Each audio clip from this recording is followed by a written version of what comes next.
In this video, I want to talk about whether or not chicken necks are going to give your dog thyroid issues. Let's get started.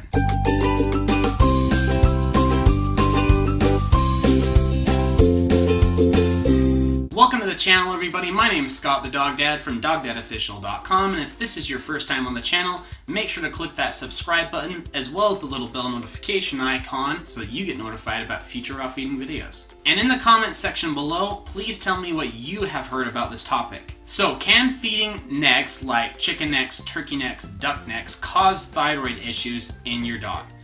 Yes, it can. Does that mean that you should stop feeding necks altogether and any other body part that contains active thyroid tissue?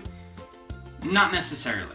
Let's talk about it. Really quickly, I do want to thank Dr. Karen Becker for writing the article that I pulled a lot of the science-y portions of this video from, as well as the people that did the studies that she cites in the article. So thank you, Dr. Becker. So what is hyperthyroidism and why is it concerning? Hyperthyroidism is basically when your dog's thyroid is in overdrive, producing a thyroid hormone that usually controls metabolism. Things like heart rate and body temperature are also affected by the thyroid hormone levels in the bloodstream. This increased level of thyroid hormone can cause all kinds of problems from excessive urinating, vomiting, and weight loss, not to mention other not so fun symptoms. So far, this all sounds absolutely terrifying.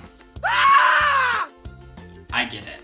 But don't abandon your necks and other active thyroid tissue foods just yet. My problem with this fear of necks that I've seen develop over the years is that we've never really heard anything very specific about how much is too much. What is actually going to cause this problem? This leads to a lot of raw feeders completely abandoning necks, which the data shows, in my opinion, isn't necessary for a healthy dog. Even with this great article from Dr. Becker and the studies that she cites, we still don't have a how much is too much. Only that excessive amounts on a consistent basis is bad and seems to cause the problems. So, you can imagine that I was happy to find that at the end of this article, the same solution and recommendation was the same solution and recommendation that I came to through deductive reasoning. And what is that recommendation/solution? Variety. Basically, feed a variety of meaty bone sources, not just necks or heads that also contain active thyroid tissue. Feed a variety. For example, some of my raw meaty bone sources include, yes, duck necks and turkey necks, almost every other bone in the turkey's body, duck heads, duck wings, pork ribs, and so on. Basically, I don't just rely on necks as my raw meaty bone source, and I don't make it a massive portion of their meaty bone sources either. I provide it as part of their diet and part of the rotation, part of the variety. Don't be afraid of or even completely stop feeding necks.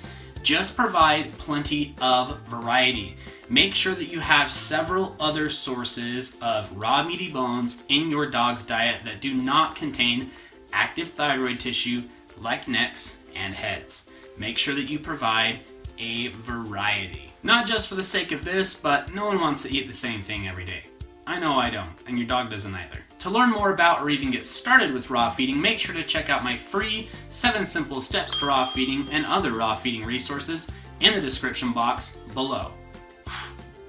But most importantly, remember that you don't have to be perfect to be an amazing dog owner.